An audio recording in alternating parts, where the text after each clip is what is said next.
Perkenalkan, kami dari kelompok satu pada mata kuliah Praktikum Keamanan Cyber dengan saya Samuel Sahempa dan ini dua teman saya. Dengan saya Lincoln Kristalino. Dan saya Kenny Angelina Tulung. Pada saat ini kita akan mempresentasikan mengenai tugas 10 pada mata kuliah Keamanan Cyber. Lab yang pertama di sini ada Lab 1 Incident Handling. Mana tujuan di sini ya, terapkan pengetahuan Anda tentang prosedur penanganan insiden keamanan untuk merumuskan pertanyaan tentang skenario insiden tertentu. Di sini adalah latar belakang atau skenario di mana respon insiden keamanan komputer telah menjadi bagian penting dalam organisasi manapun. Proses penanganan insiden keamanan bisa jadi rumit dan melibatkan banyak kelompok berbeda. Suatu organisasi harus memiliki standar dalam menanggapi insiden dalam bentuk kebijakan, prosedur, dan daftar periksa.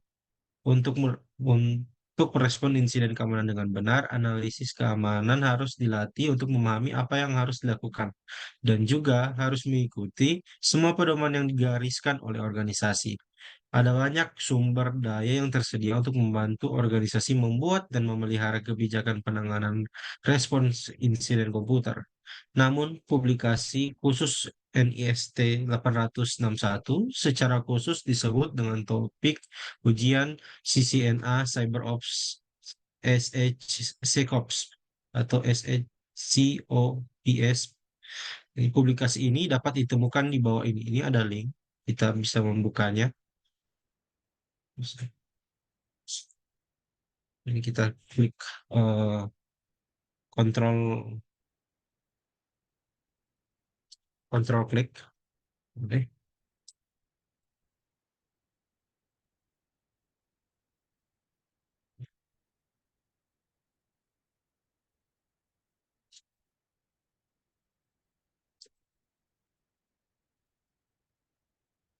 Oke. Kita bisa lihat setelah kita klik kontrol plus klik kiri pada mouse, kita sudah bisa melihat ini dokumen PDF dari link tersebut. Nah, oke, ini ada judul Computer Security Incident Handling Guide. Oke, kita akan lanjut lagi ke modul praktikum, di mana kita ke bahasa Indonesia. Di sini ada skenario satu, yaitu investasi agen worm dan distributed denial of service atau DDoS. Ini pelajarilah skenario berikut dan diskusikan serta tentukan pertanyaan penanganan respons insiden yang harus ditanyakan kepada setiap tahapan proses respons insiden. Pertimbangkan rincian organisasi dan CSIRC saat merumuskan pertanyaan Anda. Skenario ini adalah tentang sebuah perusahaan investasi kecil milik keluarga. Organisasi ini hanya memiliki satu lokasi dan kurang dari 100 karyawan. Pada hari Selasa pagi, worm baru dilepaskan. Itu menyebar sendiri melalui media yang dapat dipindahkan dan dapat menyalin dirinya sendiri untuk membuka share Windows. Ketika worm menginfeksi host, ia menginstal agen DDoS. Butuh waktu beberapa jam setelah worm mulai menyebar sebelum tanda tangan antivirus tersedia. Organisasi tersebut telah mengalami infeksi yang luas. Perusahaan investasi tersebut telah mempekerjakan tim kecil yang terdiri dari pakar keamanan yang sering menggunakan model berlian dalam penanganan insiden keamanan. Di sini ada persiapan.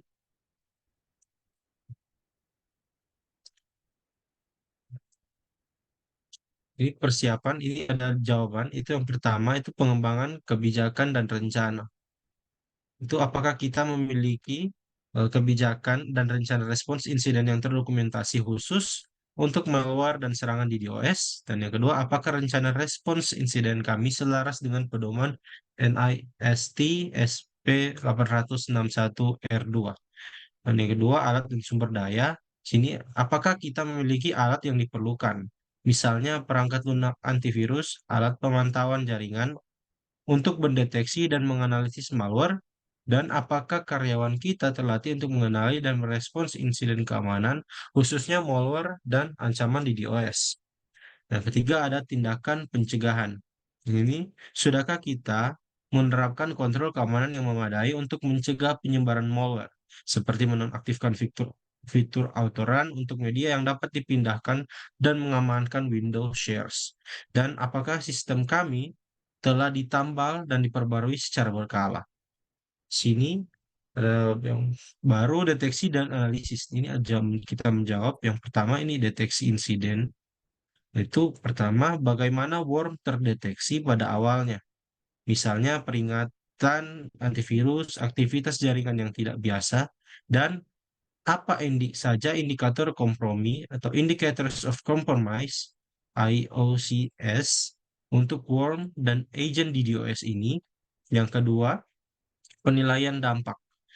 Sistem mana yang terkena dampaknya dan seberapa luas penyebaran infeksi di dalam organisasi, dan lalu potensi kerusakan apa yang disebabkan oleh worm tersebut dan layanan apa saja yang terganggu akibat agen DDoS.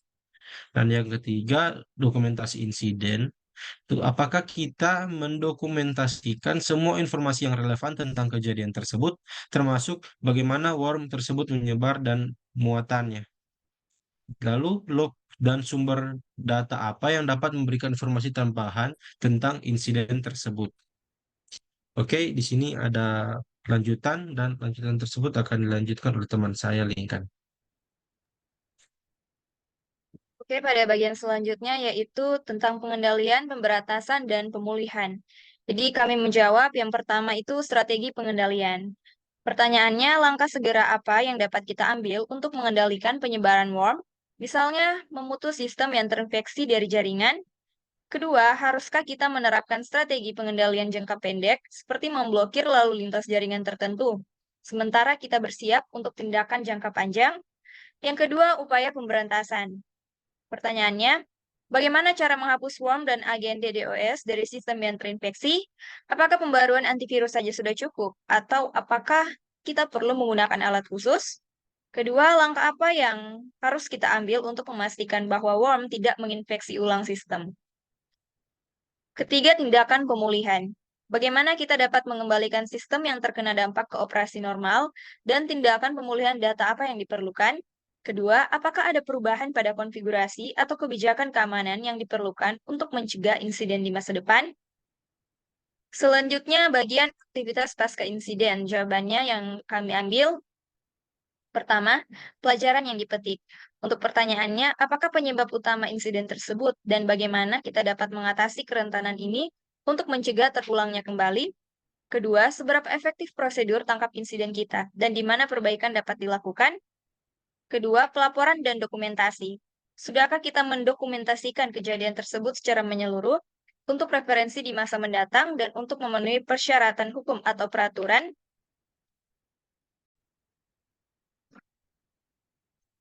Kedua, haruskah kita membagikan temuan atau indikator apapun kepada mitra eksternal atau organisasi berbagi informasi untuk membantu pihak lain mencegah insiden serupa? Dan yang ketiga, peningkatan proses. Pertanyaan yang pertama, program pelatihan atau kesadaran apa yang dapat kita terapkan untuk lebih mempersiapkan karyawan dalam mengenali dan melaporkan insiden keamanan? Kedua, apakah ada kontrol keamanan tambahan atau kemampuan pemantauan yang harus kami terapkan untuk meningkatkan kemampuan deteksi dan respon kami? Oke, sekian untuk bagian skenario 1. Selanjutnya akan dilanjutkan oleh teman kami. Selanjutnya, skenario 2, yaitu akses tidak sah ke catatan penggajian. Nah, jadi kita diminta untuk mempelajari skenario ini, kemudian mendiskusikan dan menentukan pertanyaan penanganan insiden yang harus diajukan kepada setiap tahap proses tanggapan insiden ini. Dengan mempertimbangkan detail organisasi dan model CSIRC saat merumuskan pertanyaan yang akan dibuat sebentar. Nah, jadi skenario ini mengenai sebuah rumah sakit yang berukuran menengah dengan beberapa kantor satelit dan layanan medis. Organisasi ini memiliki puluhan lokasi dengan lebih dari 5.000 karyawan. Karena ukuran organisasi, mereka telah mengadopsi model CSIRC dengan tim tanggapan insiden yang terdistribusi. Mereka juga memiliki tim koordinator yang mengawasi model ini dan membantu mereka berkomunikasi satu sama lain. Pada Rabu malam, tim keamanan visi organisasi menerima panggilan dari seorang administrator penggajian yang melihat seseorang yang tidak dikenal meninggalkan kantornya, berlari di sepanjang lorong, dan keluar dari gedung. Nah, administrator tersebut telah meninggalkan workstation-nya dalam keadaan login dan berada di menu utama seperti saat ia meninggalkannya. Tetapi administrator memperhatikan bahwa mouse tampaknya telah dipindahkan. Nah, jadi tim tanggapan insiden diminta untuk memperoleh bukti terkait insiden tersebut dan menentukan tindakan apa yang telah dilakukan. Tim keamanan mempraktikkan model kill chain dan mereka memahami cara menggunakan basis data Veris. Untuk lapisan pelindungan tambahan, mereka sebagian mengalihdayakan staf ke MSSP untuk pemantauan 24 jam. Oke, jadi di sini kita diminta untuk memberikan pertanyaan penanganan dari insiden yang terjadi. Dan ada 4 tahap. Yang pertama ada persiapan, preparation. Yang kedua ada detection and analysis, Kemudian ada tahap containment, eradication, dan recovery. Dan yang terakhir ada tanggapan post-incident activity atau aktivitas pasca insiden. Nah, jadi untuk tahap yang pertama, untuk beberapa pertanyaan yang telah saya susun, yang pertama, apa kebijakan dan prosedur penanganan insiden saat ini? Nah, jadi untuk persiapannya, kira-kira dari kasus tersebut, apa yang menjadi kebijakan dan prosedur untuk menangani kasus ini atau insiden ini? Kemudian, apakah tim CSIRC dan respon insiden sudah terlatih untuk pelanggaran keamanan fisik? Nah, karena ini merupakan suatu insiden yang besar yang mungkin melibatkan data-data yang ada di dalamnya, makanya perlu untuk memiliki tim yang terlatih untuk kasus-kasus seperti ini. Kemudian, apakah ada daftar kontak yang terbaru untuk personel terkait, termasuk MSSP, dan kemudian apakah kita menggunakan basis data Veris untuk melacak insiden? Selanjutnya, pada tahap analisis, beberapa pertanyaan yang diajukan. Yang pertama, apa yang diamati oleh administrator penggajian dan pada jam berapa? Nah, jadi harus dijelaskan secara detail, harusnya terjadi pada jam berapa, dan apa yang berubah dari pasca kasus tersebut. Selanjutnya, apakah ada rekaman kamera pengawasan yang bisa dianalisis? Nah, jadi CCTV menjadi salah satu bukti yang penting untuk menolong menyelesaikan kasus ini. Selanjutnya, apa yang ditunjukkan log sistem pengajian selama waktu insiden? Nah, jadi bisa juga dicek dari log sistem activity apa yang ditunjukkan selama insiden ini, karena bisa dibilang ketika insiden dia meninggalkan dalam kondisi yang login. Selanjutnya, apakah ada tanda-tanda akses atau modifikasi data pada sistem penggajian? Nah, ini juga perlu dianalisis. Apakah ada yang berubah atau apakah yang ada dia tambahkan atau bahkan dia hapus dari kejadian kebobolan ini. Selanjutnya, pada tahap pemulihan ini, haruskah kita segera mengisolasi workstation yang terkena dampak? Nah, lalu langkah apa yang perlu diambil untuk mengamankan sistem lain yang rentan? Jadi dari apa yang telah terjadi, insiden yang telah terjadi, perlu untuk mengevaluasi, untuk mengambil tindakan atau menindaklanjuti agar tidak terjadi kasus yang sama. Selanjutnya, bagaimana kita memastikan ancaman tidak menyebar ke jaringan lain? Apakah perlu memberitahu kantor satelit dan tim tersebar? Dan kapan workstation bisa dibawa online dengan aman? Dan langkah keamanan tambahan apa yang diperlukan? Nah, jadi dari tahap analisis, pastinya di tahap recovery ini sudah ada perencanaan yang harus dilakukan untuk memperbaiki insiden ini dan untuk memberikan keamanan tambahan untuk workstation ini agar jika terjadi kejadian yang sama tidak akan menyebabkan ancaman yang serius. Nah, selanjutnya pada post-incident activity atau pasca insiden, apa penyebab utama insiden ini? Nah, jadi ini boleh juga menjadi tahap evaluasi. Selanjutnya, seberapa efektif tindakan respon kita, kesenjangan apa yang teridentifikasi dalam proses kita, dan perubahan atau perbaikan apa yang harus dilakukan pada kebijakan dan prosedur, dan bagaimana kita bisa melatih karyawan lebih baik dan mencegah insiden di masa mendatang.